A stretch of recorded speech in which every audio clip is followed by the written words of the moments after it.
The History Project.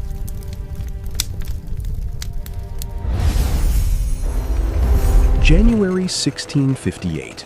The Swedish king Charles X Gustav stood with his army on the shores of Jutland, the Danish peninsula, having swept through it in weeks. Ahead of him lay the frozen Little Belt, the strait separating Jutland from the island of Funen, and beyond that, the island of Zealand and Copenhagen itself. His generals told him it was too dangerous. The ice might not hold. Charles ordered the march anyway. Look out! I just heard the ice crack!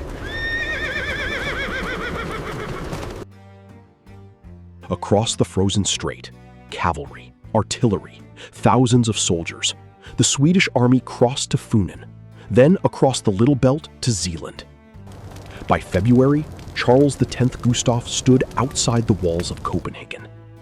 Denmark had no choice. On February 26, 1658, King Frederick III signed the Treaty of Roskilde. Denmark surrendered Scania, Blekinge, Holland, the entire eastern shore of the Sound. Centuries of Danish territory, gone in a single afternoon. It was the largest territorial loss in Danish history.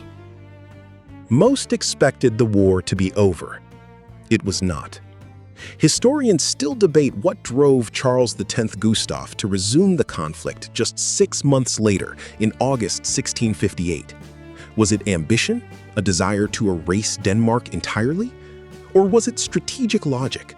Sweden's empire stretched from Finland to northern Germany. Controlling both shores of the Sound meant controlling the Baltic trade that funded it all. What is certain is this.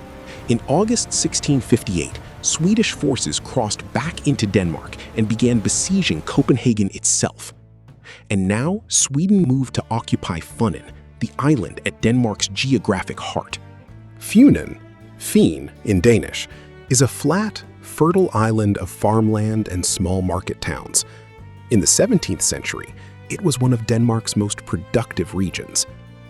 By late 1658, it was occupied territory. Swedish forces garrisoned the island's towns, including the fortified port of Nyborg on the island's eastern coast, the traditional crossing point to Zealand and Copenhagen. Sources suggest, though precise numbers are uncertain, that the Swedish force on Funen numbered somewhere between 6,000 and 9,000 men. They controlled the roads, the harbors, the food supply. For the Danish peasants of Funen, occupation meant requisitions, billeting of soldiers, and the ever-present threat of violence.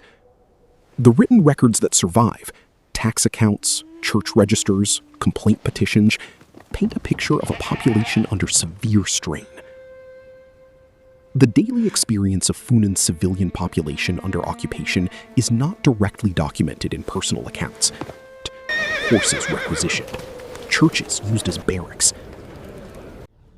The village of Munkebo, northeast of Odense, became one of the occupation's most bitter flashpoints. Its geography made it strategically vital. It sat at a narrow pass between Odense Fjord and Kerteminde, controlling the route between eastern and western Funen. Swedish forces fortified the churchyard and surrounding hills, turning a farming village into a military strongpoint. For the village priest, Klaus Hansen, the occupation became personal in the worst possible way. Fearing the Swedish soldiers, he hid the church's silver and his personal valuables in a trench on the rectory grounds. When Swedish troops searched the church and found nothing, they took him prisoner. They threw him into the cold water of the rectory pond and demanded he reveal the hiding place. He refused. He drowned. The church silver lay hidden for 182 years. It was found in 1842 and is today exhibited at Nationalmuseet. A wooden sculpture stands by Munkebo's churchyard wall in Hansen's memory, placed there 350 years after his death. Denmark did not fight alone. The Dutch Republic, the greatest maritime trading power of the 17th century, had watched Sweden's expansion with growing alarm. It must be said clearly, the Dutch did not intervene out of sympathy for Denmark. Their concern was commercial and strategic. The Baltic Sea was the source of the grain, timber, and naval stores that fueled Dutch prosperity. If Sweden controlled both shores of the Sound, collecting tolls on every ship that passed, Dutch trade would be strangled. In 1658, a Dutch fleet under Lieutenant Admiral Witte de With fought its way through the Sound, breaking Sweden's naval blockade of Copenhagen. De With himself was killed in the action. By 1659, the Dutch were committed to the war, and they were building towards something decisive. In the autumn of 1659, Danish and Allied commanders developed a plan with two interlocking parts. A combined fleet would land an army on Funen's eastern coast. Simultaneously, a second Allied force would cross from Jutland in the west. The Swedish garrison on Funen would be caught between them. It was a dangerous operation. Amphibious landings against a defended shore, in autumn weather, with a multinational force that had never operated together. The fleet assembled. Danish infantry, cavalry, and Allied forces from Germany, Brandenburg, and Poland. The overall land command fell to Field Marshal Hans Schack. The Dutch fleet, under Lieutenant Admiral Michiel de Ruyter, provided transport and naval fire support. Among the Allied cavalry were Polish forces under Stefan Czarnicki, a soldier so celebrated for his campaigns against Sweden that he would later be commemorated in the Polish national anthem. The Second Army, approximately 5,000 men under Field Marshal Ernst Albrecht von Eberstein, would cross the Little Belt from Jutland independently and march east to meet Schack. Schack and Eberstein were rivals. Their conflict over seniority was resolved in a tent on neutral ground, where it was agreed that each would command his own corps and they would alternate overall authority. It was not an elegant solution, but it held. On October 31st, 1659, Schack's force landed north of Kerteminde on Funen's eastern coast at a place called Kickenburg.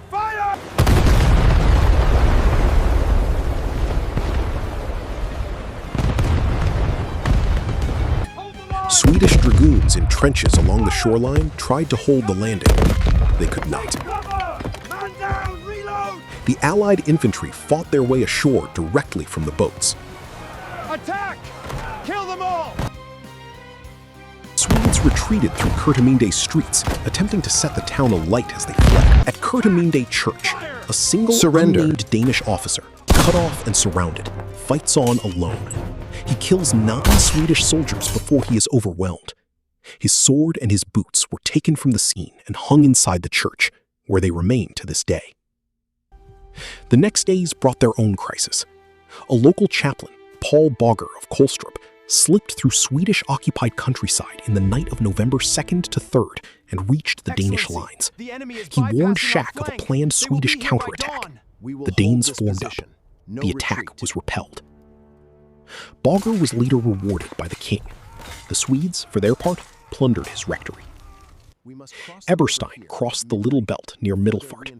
The two Allied armies met in Odense on November 11th. Sweden's entire remaining force on Funen now pulled back toward Nyborg. November 14, 1659. The Allied army, some 11,000 men, advanced on Nyborg from the west. The Swedish force, approximately 7,000 strong, was commanded by Field Marshal Philip of Sulzbach and Gustav Otto Stenbock. They had taken position in open ground west of the town, between the lake at Hulby and the manor of Julesburg. Their left flank rested on the shore, their right on the higher ground overlooking the field. It was a strong position. The Allied advance began early in the morning. Eberstein's corps made first contact on the northern flank. The Swedes counterattacked hard, cavalry striking at the Allied line, nearly breaking it. Hans Schack committed his own cavalry to stabilize the center. The battle turned on a single maneuver. Danish cavalry under Hans Allefeld found a way through the boggy marshes at Hulby Lake and emerged behind the Swedish line. Advance! For honor and the crown! The Swedish formation broke. Soldiers fled toward Nyborg's walls. Others ran for the shore, for boats, for the water itself. Many did not make it. The following day, the Dutch fleet bombarded Nyborg from the sea. The Swedish garrison surrendered. According to contemporary accounts, figures that come primarily from the victorious side and must be treated with caution, Between 3,000 and 5,000 Swedish soldiers were taken prisoner. Casualties among the killed and drowned may have reached 2,000. Allied losses are estimated at under 500.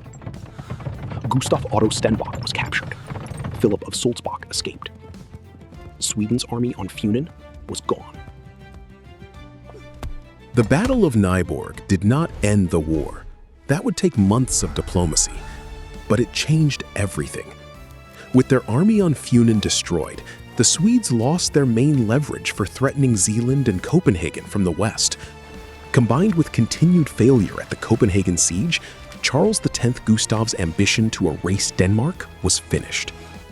Negotiations began. Charles X Gustav did not live to see their conclusion. He died unexpectedly of illness in Gothenburg in February 1660. On May 27, 1660, the Treaty of Copenhagen was signed. Denmark did not recover everything. The vast territories lost at Roskilde, Scania, Blekinge, Halland, remained Swedish. They are part of Sweden today. The modern border between Denmark and Sweden traces directly to this moment. Two territories were returned, the Trondheim region in Norway and the island of Bornholm, which had expelled its Swedish garrison in a local uprising. The eastern shore of the Sound was gone forever.